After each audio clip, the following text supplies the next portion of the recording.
Well, today's episode, we're going to review Stardom with 2 days event for the Nagoya 2 days back to back, which had some interesting moments that took place. And of course, we're going to do for the first time ever review from a much recent event by a promotion called Vixen Wrestling Revolution, which I never heard of, is an all-female promotion, which was really good. And of course, we have AEW Dark Elevation with 8 stack matches. So, let's get ready for another episode of the Deleted Wrestle Zone.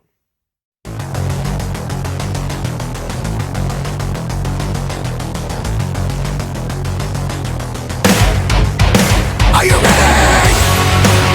Get up, get up! Get up, get up! Get up, get up! Get up, get up! Get up, get up! Get up, get up!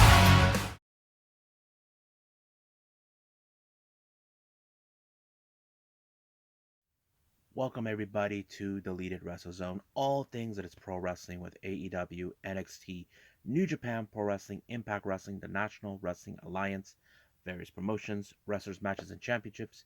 I am your host, Gerard here. So, let's begin with a 2 day past events by Stardom, of course, with the Nagoya 2 days, which was an actually back to back from October 2nd and October 3rd of 2021. And there were some huge changes and implications that took place that later transitioned to what we already know today. So let's start with day one. It opened up with Wakatsui Kiyama, who in fact faced off against Azumi. This was their first meet. And of course, as you know, Azumi is a very fast high speedster, but however, she did put Waka away when she applied an armbar on her and forced her to tap out. Next up, we got Fukigen Def versus Momo Watanabe. Now, if you guys already know this, Momo's current right now, eventually, now became a member of Oda Type, but I'll get to that at some time. But as you know, Fukigen Def is a high speedster, but however, Momo took care of that when she put her away with the double knee right in her face, and that was all she wrote, folks. Next up, we got Oda Time members. We got Ruka and Saki Kashima taking on Cosmic Angels, Mai Sakurai and Unagi Sayaka. Now, those who don't know who Mai Sakurai is, Mai was the fourth member of of Cosmic Angels who joined when she challenged what's her name, Unagi Sayaka, in a match for like a ascension type of match. And of course, Sakurai requested to join. Unagi was a bit myth, but Tam Nakano made the decision to allow her in. And of course, during this time, Sakurai was trying to please Unagi much as possible, but Unagi was more like ignoring her. But in this match, it was put to the test, between these two. But eventually, they worked things out. And of course, Mai became a team player to Unagi, and this allowed them to win the match. And of course, Unagi embraced her, knowing that she did a pretty good job no matter what. Next up, we got Oda Tai members Konomi and Starlight Kid taking on DDM's Nasupoi and Himika. As you know, this is one of those matches that is very interesting, but as you know, it was Konami who picked up the victory when she applied her vicious armbar into Natsupoi and forced her to tap out.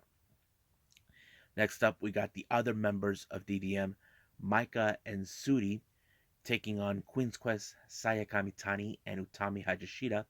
This was more of a, as you know, both Maika and Utami were going to face off later on, from what I understand. But however, this was ended up in a time limit draw. I did not expect it. It was a really good match, and I liked it.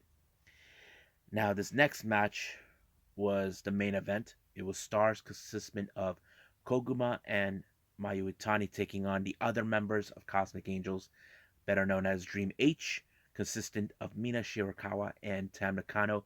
In this storyline, Tam Nakano and Mayu were set to face off to put the title on the line. Basically, this was more of a, how to say, Mayu will do anything to destroy Tam for betraying her back in 2020. And I thought it was a pretty good storyline. And it showed a lot of chemistry, but however, the one thing they need to overcome is the lousy bear. I'm talking about Koguma. As you know, she does this.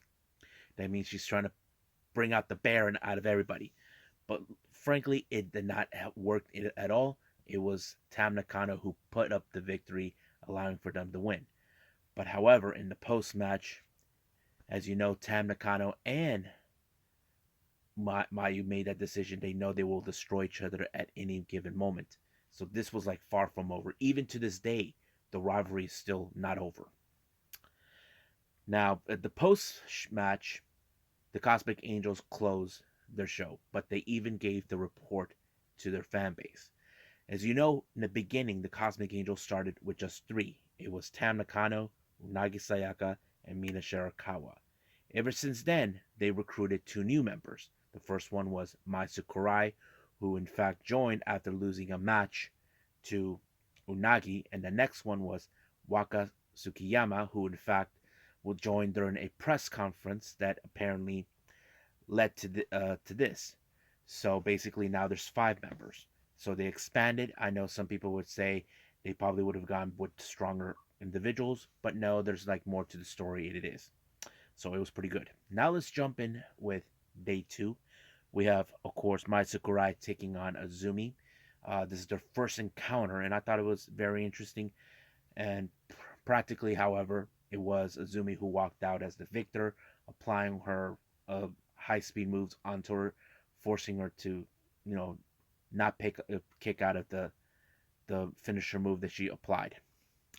Next up, we got Waka Tsukiyama taking on Utami Ashita. She knows that she was facing the champion at the time, even though she's not anymore. Utami really had a really good fight with her. I think Waka put up a hell of a fight, but it was not enough to take on Utami, who was considered one of the best female wrestlers of 2021. But that's how it wrote. So Utami won this match. The next match we have, of course, a really fun one. This one I have to say it was one of the most funniest and fun matches I've seen. We got Fukigen Death taking on Sairui. Now, those who know Fukigen Death is really funny. Every time, whenever the opponent is in one corner, Fukigen Death is like, Death, Death, Fukigen, as he charges. But if the opponent manages to kick her out at least three times, she gets frustrated and starts kicking the other side of the turn.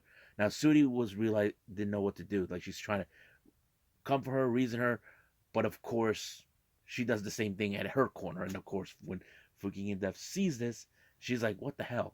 you know. But it was really fun, and of course, she ended up reading a magazine that has the picture and the cover of Sudi. I thought it was pretty fun. But however, if you guys know this, Sudi's an MMA specialist, and she put her out with a submission.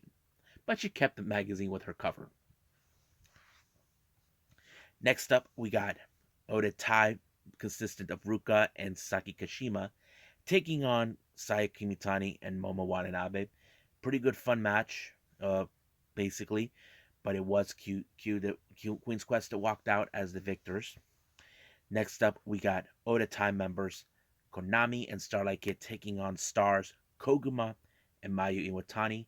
It was a very intense match, but however, it ended with, of course, with a time limit draw. But there was a post match apparently, and Konami that requested for another match with her her longtime frenemy, that is Sayuri. Those two have always been friends.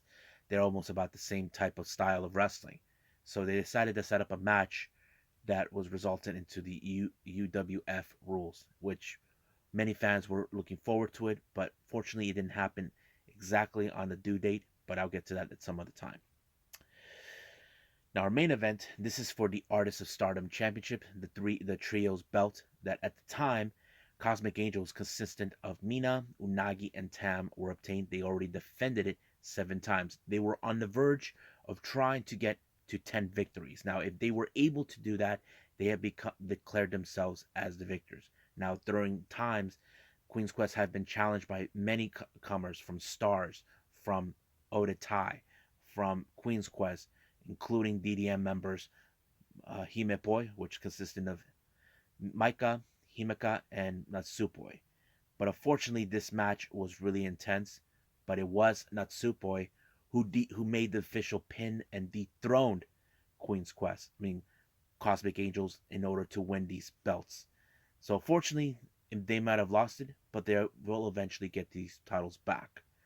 But I knew that at some point they were going to lose them because I had a feeling that there were bigger plans that they had for the Cosmic Angels. Because at the same time, Tam Nakano was in fact the Wonder of Stardom champion, which was the white belt. So there was no way she could put defend two titles around the same time. So it could have been the possibility, but right now I don't know if the idea was for DDM to reach the record. Because you know, right now the biggest record they have in trios competition is in fact 7. So if DDM were able to reach up to 8, then they beat the Cosmic Angels record. So we'll see what happens down the line in the future for that. So I think that's pretty much it with Stardom. There will be more Stardom reviews in the future. But right now, I think it's time for uh, Vixen Wrestling Revolution.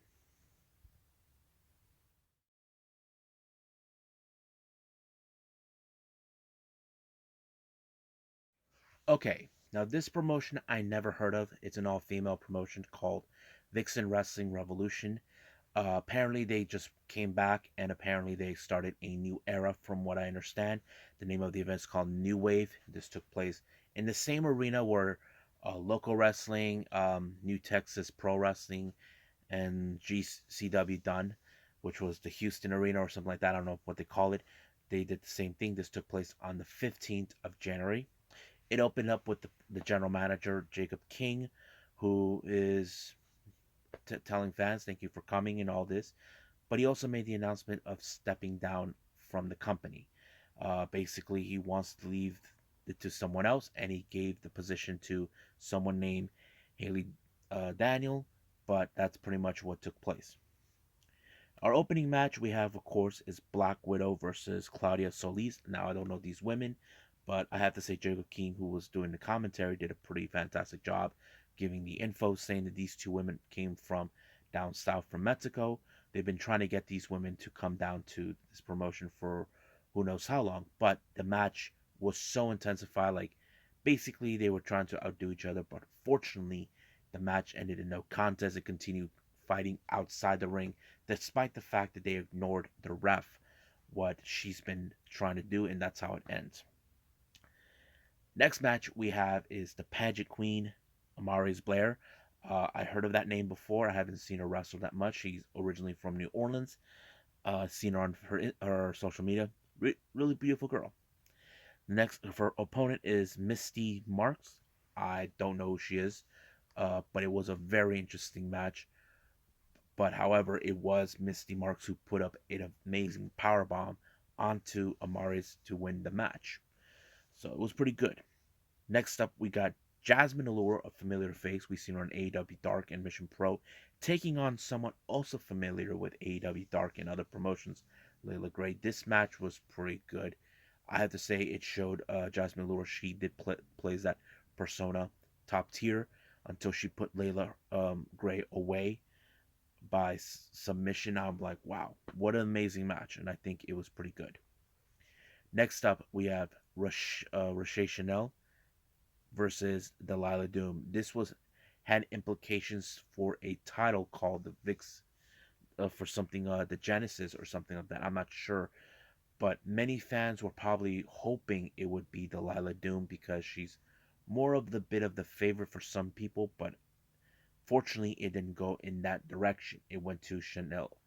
Roche Chanel that allowed herself to win the match, which was a huge disappointing loss for Delilah Doom. I've seen her many times over on many of the wrestling events here in the West Coast, mostly coming from LA. So she moves on to that. Now, our next match is a number one contendership for the Vixen Championship. This is between Amber Rodriguez, but apparently the opponent officially she was going to wrestle couldn't make it. Jacob King made a decision as a final act that he was going to replace her with Mia Friday. Amber thought that she immediately gets the win, but no, it didn't happen that way. But it was a pretty good match. But however, Amber Rodriguez showed that this is her time, that she's ready for this, that she wants to have that title. So she walked away as the victor. Next match, we have the marquee match between Laney Luck versus Rachel Rose. What a match! I have to say, it was pretty good. There was a lot of submissions, a lot of pinfalls. You wouldn't expect it, but however, it was um, the Rachel Rose's off with the head move that allowed her to win the match. So it was pretty good. But however, during the post show, Jacob King mentioned about a wrestler that he is bringing in for the following month, which is next month in February. However, Rachel Rose find offense to this. For months, she's been asking for this individual, but Jacob King has been telling her, "You have been out of your mind. You've been stirring the pot against anybody."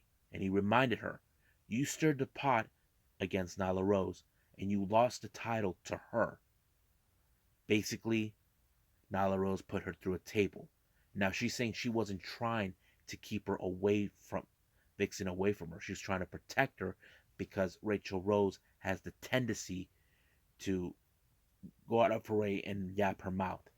And what she does, she kicked Jacob King in the face, upset, and she's demanding the new general manager to give her that match that she wants.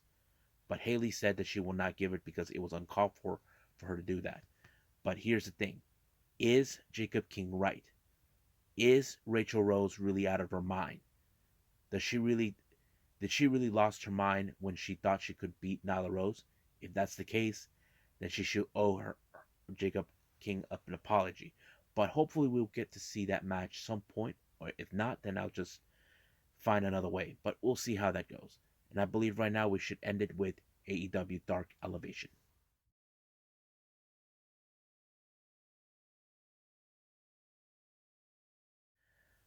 All right, the last thing we got right now is AEW Dark Elevation. It opened up with Layla Hirsch versus Brittany Blake, who I've seen her before in other promotions and independents. But however, this match went into favor into Layla Hirsch when she got her with the knee right there and clobbered her and allowed her to win the match. Next up, we got Private Party, Isaiah Cassidy and Mark Quinn, along with Matt Hardy taking on Action Andretti and Miles Hawkins. As you know, this one will end favor into Private Party when Isaiah Cassidy jumped off the turnbuckle, did the Swanton Bomb in order to pick up a very good decisive win for his team. Next up, we got Brandy Rhodes taking on Willow Nightingale. It was a pretty good match. Um, I have to say this is very unusual to see Brandy because we know she's been trying to get back into wrestling. The real question is about the current situation with her hubby, Cody. We don't know yet, but right now I think this was a very interesting match she got himself. She pulled off the same kind of submission move that she pulled the last time when she made her comeback on Will Nightingale, where she forced her to tap out. Next up, we got the Men of the Year, Ethan Page and Scorpio Scott, along with that piece of garbage, Dan Lambert, taking on Mike Fowler and Logan LaRoux. This match, of course, ended in a favor of the Men of the Year when Scorpio Sky picked up the victory. But however, Ethan Page, with his ego, decided to put up the ego's edge onto Mike Fowler, trying to make a statement. As you know, these guys have been ticked off, knowing they've been trying to prove the point for many months that they are well deserving, especially guys like Cody, who skipped the front of the line. Next up, we got Velvet Sky taking on Janai Kai. Now, this was a very good match. I think it was pretty good. I'm a fan of Janai Kai, but Velvet put up a really good match until she finally put up the final slice onto Janai Kai in order to walk out as the victor. Excuse me, as the winner. Next up, we got tag team action. Santana Ortiz taking on Brooks Keller and Goldie. Great match. I love the combination moves that both Santana Ortiz do, and that's how they always win their matches, with pretty good decisive moves. Next match is women's tag team. This was a very unusual team. Thunder Rosa and Ruby Soho taking on Jordan Blade and Leva Bates. I thought it was a good match because it showed a bit of cohesiveness. I feel like these two women are should be more at the top.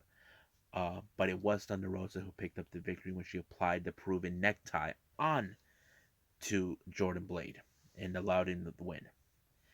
Now, our main event is, of course, Team Taz, Powerhouse Hobbs, and Ricky Starks taking on Lee Moriarty and Matt Sydal. Now, Team Taz had their issues with Matt Sydal in the past, but it was the decisive teamwork the Powerhouse Hobbs and Ricky Starks did.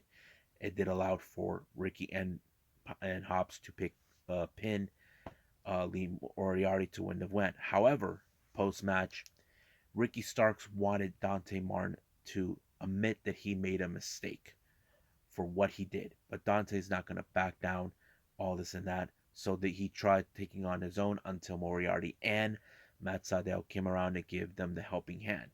So as you can tell, Team Taz and Dante Martin, this is not even over yet, not even by a long shot. But I do predict at some point Darius Martin will come back and help his little brother out and prove that they are the one team we definitely need to pay attention in the tag team division. So I think that's pretty much it. So I think it's finally time to call it a day. Well, I hope everybody enjoyed this episode. Now, I did mention last time I was going to put in this other event called IWC with the Super Indy 20.